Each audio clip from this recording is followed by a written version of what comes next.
সবাইকে। তো আজকে আমরা কৃষ্ণ বস্তুর বিকিরণ বৈশিষ্ট্য সম্পর্কে জানব। কৃষ্ণ বস্তুর বিকিরণ এটা একটা বিকীর্ণ তাপ। এই বিকীর্ণ তাপ কেমন হয়ে থাকে? এটা হচ্ছে তড়িৎ চুম্বকীয় তরঙ্গের মতো হয়ে থাকে। এটা হচ্ছে 1 নম্বর বৈশিষ্ট্য, এবং এর থেকেই আমরা থ্রুআউট বাকি 7টা বৈশিষ্ট্য লিখে ফেলতে পারি। দ্বিতীয় কথা হচ্ছে, এটা যেহেতু তড়িৎ চুম্বকীয় তরঙ্গ, তার মানে এর তো কোনো মাধ্যমের প্রয়োজন হয় না, তার মানে এটা শূন্য মাধ্যমে সঞ্চালিত হয়। গেল।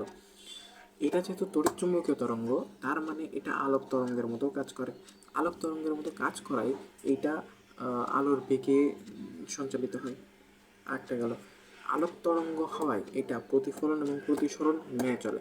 একই রকমভাবে এটা সমাবর্তন, অপবর্তন এবং ব্যতিচার, এই তিনটাও ঘটে এর সঙ্গে। আরও একটা কথা হচ্ছে, এটা যখন কোনো মাধ্যমের মধ্যে দিয়ে সঞ্চালিত হয়, ধরেন জড় মাধ্যম, এই জড় মাধ্যমের মধ্যে দিয়ে যখন সঞ্চালিত হয়, তখন এই জড় মাধ্যমের বাড়ে না, তাপ বৃদ্ধি করে না।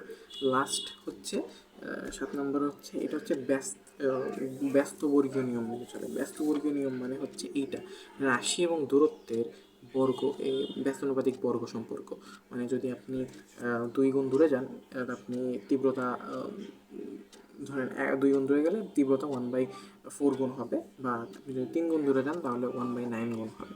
এটাই হচ্ছে ব্যস্তবর্গীয় নিয়ম। তার মানে সোজা সাপটা হিসাব হচ্ছে, এটা একটা বিকীর্ণ তাপ। এই বিকীর্ণ তাপ তড়িৎচুম্বকীয় তরঙ্গের মাধ্যমে সঞ্চালিত, তড়িৎচুম্বকীয় তরঙ্গ রূপে সঞ্চালিত হয়। এর শূন্য মাধ্যমে সঞ্চালিত হতে পারে। আলোর বেগের সমান, এবং প্রতিফলন এবং প্রতিসরণ ঘটে।